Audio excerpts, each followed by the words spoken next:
বর্তমান সরকার গত এক বছরে একটি জনবিচ্ছিন্ন সরকার হিসেবে নিজেদের প্রতিষ্ঠা করেছে। কিভাবে তারা করল? জনগণ যে দাবিটা নিয়ে 5 তারিখে মাঠে নেমেছিল, গত 15 বছরে আন্দোলন সংগ্রাম করেছিল, সরকার সেই একটি দাবিও পূরণ করতে পারে নাই। আমি কয়েকটা উদাহরণ দিচ্ছি।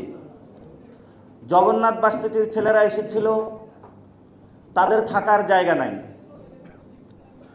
একটা ছেলে পড়াশোনা করবে, একটা মেয়ে পড়াশোনা করবে, তার যদি থাকার জায়গা না থাকে তাহলে সে পড়াশোনায় কিভাবে কনসেন্ট্রেট করবে? তারা থাকার জায়গার জন্য যমুনার সামনে আসলো। সরকার তাদেরকে কিছু টাকার প্রতিশ্রুতি দিয়ে আবার ক্যাম্পাসে পাঠিয়ে দিল। জগন্নাথ ভার্সিটির যে প্রতিশ্রুতি দিলে সরকার, সে বাস্তবায়নটা কই? আরও আমরা শুনেছি আন্দোলনরত অসংখ্য বিভিন্ন শ্রেণী যারা রয়েছেন তাদেরকে সরকার প্রতিশ্রুতি দিয়েছে, সেই শ্রেণীগুলো আবার মাঠে আন্দোলন করতেছে যে আপনি সরকার মহোদয় আমাকে যে প্রতিশ্রুতি দিয়েছিলেন আপনি তো বাস্তবায়ন করতেছেন না। অর্থাৎ সরকার প্রতিশ্রুতি দিয়েছে, প্রতিশ্রুতি বাস্তবায়ন করার জন্য আবার তাদের মাঠে নামতে হচ্ছে। এটা সরকারের জন্য লজ্জা।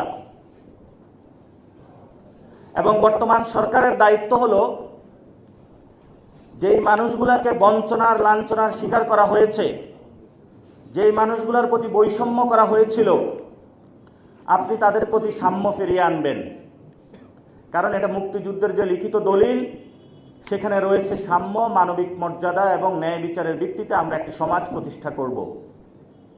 যেই সমাজের ভিত্তিতে আমরা একটি রাষ্ট্র প্রতিষ্ঠা করব, যে রাষ্ট্র সকল নাগরিককে এই কার্যগুলো সকলকে সম অধিকারভাবে নিশ্চিত করবে।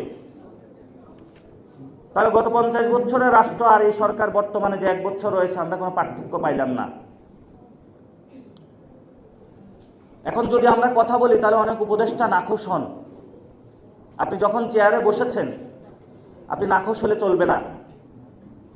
আপনি ওই চেয়ারে বসা মানে জনগণের যে দাবিগুলো রয়েছে সেই দাবিগুলো জনগণকে আপনার বুঝিয়ে দিতে হবে।